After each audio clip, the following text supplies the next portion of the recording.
Good morning to everybody. As we have discussed the class 10th computer application chapter number 1. Now this video is based on chapter 1C. C means the part. As earlier we have discussed about the server clients. Today we are again going to the basic internet terminology.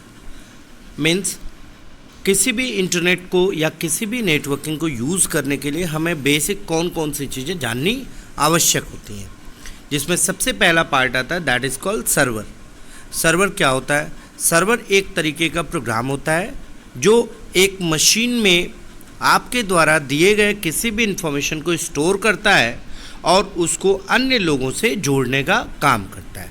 A server is a program that runs on a machine and is meant to provide the services to machine clients connected to it.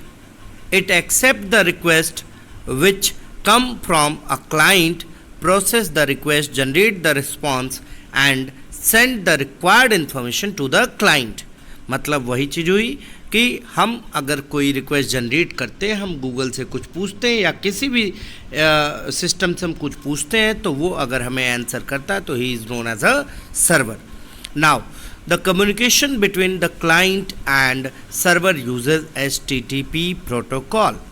मतलब अगर दो system एक दूसरे के साथ जुड़े हैं और अगर कम्युनिकेशन इस्टेब्लिश करते हैं तो उन्हें एक विशेष प्रोटोकॉल की ज़रूरत होगी और उस प्रोटोकॉल को हम कहते हैं hyper text transfer protocol, that is called HTTP protocol.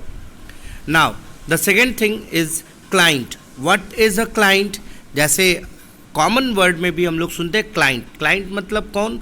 एक ऐसा यूज़र जो आता है और हमारी बनी हुई किसी भी चीज़ को, हमारे एक तरीके से मैन्युफैक्चर किए हुए पार्ट को, एक डिज़ाइन किए हुए चीज़ को मार्केट में ले जाता है। उसी तरीके से क्लाइंट भी यहाँ एक ऐसा कंप्यूटर सिस्टम होता है जो नेटवर्क्स या कह लिया जाए उस रिसोर्स को यूज़ करता है जो सर्वर के द्वारा प्रोवाइड किया जाता है। Now a client is a computer system which uses a network to access a remote service from the server.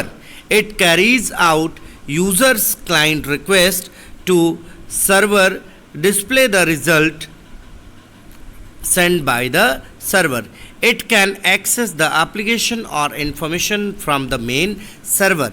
A client also known as a node. Client क्या होता है? क्लाइंट एक ऐसा कंप्यूटर होता है जो रिमोटली सर्वर के द्वारा इंफॉर्मेशन को एक्सेस करता है और इस क्लाइंट को हम एज अ नोड भी जानते हैं। Now the third point is web client. What is a web client? Web client is just an application means कि अगर क्लाइंट किस पर है? वेब के ऊपर है, इंटरनेट के ऊपर है, तो उसको हम क्या कहेंगे? वेब क्लाइंट कहेंगे। और वेब क्लाइंट क्या होता है? एक प्रकार का एप्लीकेशन होता है जिसको हम लोग गूगल क्रोम के नाम से जानते हैं, Mozilla Firefox, UC browser, Internet Explorer, these are known as a web client. A web client and a web server are two components of connection. A client is any machine sending the request for information and the server responding the information requested. Some example of web client are web browser, mail program, a chatting program or a file sharing program. मतलब कि अगर हम बात करेंगे clients की, web client की, तो web client ये कुछ दिए गए आपके एग्जाम्पल्स हैं, जैसे कि चैटिंग प्रोग्राम। हम जो व्हाट्सअप यूज़ करते हैं तो व्हाट्सअप क्या है? एक तरह का वेब क्लाइंट है जो हमारी इंफॉर्मेशन को शेयर करता है। Next part about the web browser. Web browser क्या होता है? As you all know very well, a software application through which one search and access the information on the world wide web.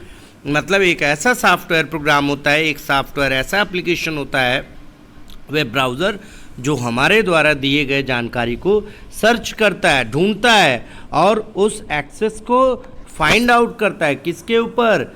www, for example web Chrome, Google Chrome, internet explorer, Mozilla etcetera. Now the next part is about the web page. What is a web page? A web page is a document commonly prepared in HTML. That is the important point. Web page किससे design होता है? HTML से. And it is hosted on the internet. Web page एक ऐसा document होता है जो HTML से लिखा जाता है और ये लोकेट होता है, ये होस्टेड होता है किसके ऊपर? इंटरनेट के ऊपर. Now the next point is about the website. What is a website? Website is a collection of web pages.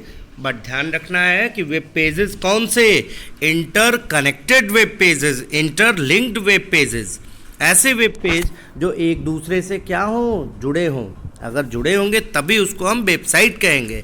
A website is a collection of publicly accessible interlinked web pages containing the related information located under a single domain name. Now the next part is domain name. What is a domain name?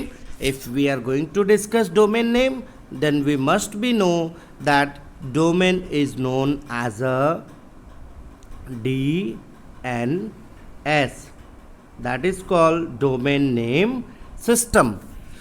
Domain name system generally हमारा URL design करने के लिए use किया जाता है, जो हमारे website को एक स्पेसिफिक एड्रेस देता है. ये एड्रेस किसी भी तरीके का हो सकता है, वो नंबर में भी हो सकता है और वो हमारा दिए गए वर्ड में भी हो सकता है, मतलब शब्दों में भी हो सकता है. Now the next point is about the URL. URL की अगर बात करें तो that is called uniform resource locator. URL locator donate the global address of the document the other resources on the World Wide Web.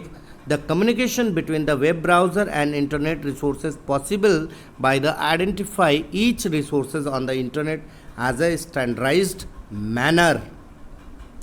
अब URL को अगर थोड़ा सा हम और समझना चाहें तो URL क्या होता है? URL एक तरीके का हमारा एक एड्रेसिंग का सिस्टम होता है. जैसे URL को डिनोट करने के लिए सबसे पहले आपको वेबसाइट समझने की ज़रूरत होगी. जैसे मैं एक वेबसाइट लिखने की कोशिश करता हूँ कि हमने लिखा www.google.com. अब इसमें 3 पार्ट हमें दिखाई दे रहे हैं, एक www, दूसरा गूगल और तीसरा .com. www क्या होता है? ये एक तरीके का होस्ट होता है जो हमारे द्वारा दिए गए किसी भी इंफॉर्मेशन को शेयर करता है. मतलब कि एक अगर प्रोग्राम आप रन करा रहे हैं तो उसके लिए आपको होस्ट की ज़रूरत पड़ेगी ही पड़ेगी. दूसरा आपके सामने है गूगल, जिसको हम कहते हैं डोमेन नेम, जिसको हम डोमेन और नेम या इसको हम एज अ नेम भी कह सकते हैं. और सबसे लास्ट हमारे पास है .com known as a domain, इसको भी हम डोमेन कहते हैं. अब google.com दोनों को मिला देंगे तो इसको हम कहेंगे DNS, डोमेन नेम सिस्टम. लेकिन गूगल की बात करें तो गूगल डोमेन का नेम होता है और .com क्या होता है? डोमेन होता है. और डोमेन क्या करता है? हमारी इंफॉर्मेशन को डराइव्ड करता है कि किस तरह की हमारी वेबसाइट है या किस तरीके का हमारा इंटरनेट पर्टिकुलर साइट है. Now we are on the URL. तो URL को समझने के लिए हमें DNS समझना ज़रूरी है. आगे हम उसके बारे में भी डिस्कस करेंगे. Next point is about the web portal. जैसा कि अभी हम लोगों ने डिस्कस किया वेब साइट के बारे में. वेबसाइट क्या होता है? कलेक्शन ऑफ वेब पेजेस होता है. उसी तरीके से अगला पार्ट है web portal. It is a gateway of world wide range of internet services such as a email, search engine, forum, e-commerce etcetera. इसको दूसरे तरीके से हम समझ सकते हैं कि वेब पोर्टल एक प्रकार का कलेक्शन होता है. वेब पोर्टल एक प्रकार का सेटअप होता है इंटरलिंक्ड वेबसाइट्स का. अगर आपको कहीं ऐसा कोई पोर्टल दिखता है जिस पर एक ही तरह की वेबसाइट्स कनेक्टेड होती है या एक ही कंपनी के सारे वेबसाइट्स एड्रेस होते हैं, उनको हम क्या कहते हैं? वेब पोर्टल कहते हैं. जैसे एग्जांपल के लिए हम ले लें तो हम कह सकते हैं कि google.com, www.google.com कॉम। स्क्रीन थोड़ी सी मेरी छोटी हो रही है, मैं एक सेकंड थोड़ा सा इसको, हाँ अब सही है। जैसे हम कह सकते हैं www.google.com, ये हमारा क्या है, ये हमारा वेबसाइट के अलावा वेब पोर्टल भी है, क्योंकि इसके अंदर हमें क्या क्या मिल सकता है, इसके अंदर हमें मिलता है www.gmail.com। इसके अलावा और भी हमें इसमें चीज़ें मिल सकती हैं, जैसे www.picasa.com। इसके अलावा और भी हम गूगल की www.google.in, ये सारे क्या हैं, ये गूगल के सारे पार्ट्स हैं। So that is known as a web portal. Now next thing about the blog. What is a blog? Blog किसको हम कहते हैं? जनरली आज के डेट में ब्लॉग एक कॉमन टर्म है जो कि सभी लोग यूज़ करते हैं। ब्लॉग मतलब एक ऐसा पेज, एक ऐसा प्लेस जहाँ पर हम अपनी डेली की इन्फॉर्मेशन को स्टोर करते हैं। अब सपोज दैट कि अगर आपने दिन भर में क्या किया, तो आप उसको आते हैं तो आप अपनी किसी न किसी डायरी में मेंशन करते हैं। That is called a blog. इसी को हम ब्लॉगर कहते हैं। Blog. A blog frequently update online personal journal or diary. It is easy to create website which consist a signed and dated log of individual posting. वही बात हुई, आप जो भी चीज़ें इन्फॉर्मेशन अपनी रखते हैं उसको आप जिस जगह नोट करते हैं उसी को हम क्या कहते हैं, ब्लॉग कहते हैं। इन स्टार्टिंग जब स्टार्ट हुआ था ब्लॉग, तो ब्लॉग को ब्लॉग के नाम से नहीं, ब्लॉग को वेबलॉग के नाम से जाना जाता था, जिसकी स्पेलिंग होती थी WEBLOG। Now next part is blogger. What is a blogger? Blogger किसको कहते हैं? ये तो बड़ा कॉमन सा टर्म है, आई थिंक आप सब जानते हैं। जो ऑथर होता है, जो ब्लॉग लिखता है, उसको हम क्या कहते हैं, ब्लॉगर कहते हैं। नेक्स्ट पार्ट है ब्लॉगिंग। ब्लॉगिंग क्या होता है? ब्लॉगिंग वो प्लेस होता है, ब्लॉगिंग वो कंटेंट होता है जो ब्लॉगर लिखता है। अगर हम कुछ लिखते हैं तो उसको हम क्या कहते हैं, ब्लॉगिंग कहते हैं। Now next about the news group. News group में ध्यान रखना है कि ये ब्लॉग से और न्यूज़ ग्रुप थोड़ा सा सिमिलर कॉन्सेप्ट है, लेकिन डिफरेंसेस हैं दोनों में। न्यूज़ ग्रुप क्या होता है? It is online platform where people can exchange the information on any topic. मतलब न्यूज़ ग्रुप में आप अपनी इन्फॉर्मेशन को शेयर कर सकते हैं। जनरली न्यूज़ के लिए ही इसका इस्तेमाल हम करते हैं। ब्लॉग में कौन होता है? ब्लॉग में एक यूज़र होता है, लेकिन न्यूज़ ग्रुप में कितने होते हैं? ढेर सारे होते हैं। And we can exchange our information. Next part is email. Email क्या होता है? Email is commonly known as a electronic mail. Electronic mail जब स्टार्ट हुआ था, जब ईमेल की शुरुआत हुई थी, तो email known as a free mail, इसको फ्री मेल के नाम से जाना जाता था, क्योंकि काफ़ी समय पहले ईमेल के लिए चार्जेस काउंट होते थे। बाद में इसको फ्री किया गया, और जब फ्री किया गया तो इसको नया नाम दिया गया email. Email is an electronic messaging system that allow to send and receive letter and attachments like the videos, audios and other file in the real time। मतलब कह रहा है कि ईमेल एक तरीके का इलेक्ट्रॉनिक मैसेजिंग सिस्टम होता है जो अलाउ करता है एक से ज़्यादा लेटर्स को एक बार में भेजने और उसको रिसीव करने इन अ रियल टाइम। मतलब क्या होता है? गिवन टाइम, जो टाइम दिया गया होता है उसके अंदर टास्क को कंप्लीट करना होता है। उस लेटर में वीडियोस हो सकते हैं, इमेजेस हो सकते हैं, अदर फाइल्स भी हो सकती है। Now next part is the email address. Email address किसको कहते हैं? ईमेल एड्रेस आपका होता है एक तरीके का यूनिक एड्रेस। उस यूनिक एड्रेस में हम क्या क्या कर सकते हैं? उस यूनिक एड्रेस में हम अपने मेल्स को लिखते हैं, और लिखने के बाद से जिसको हमें भेजना होता है उसका फिर ईमेल एड्रेस डालते हैं, और फिर डेटा को हम सेंड कर देते हैं। अब अगर ईमेल की हम बात करें तो ईमेल में भी कुछ कॉमन चीज़ होती है, जिसमें सबसे पहला होता है यूज़र नेम।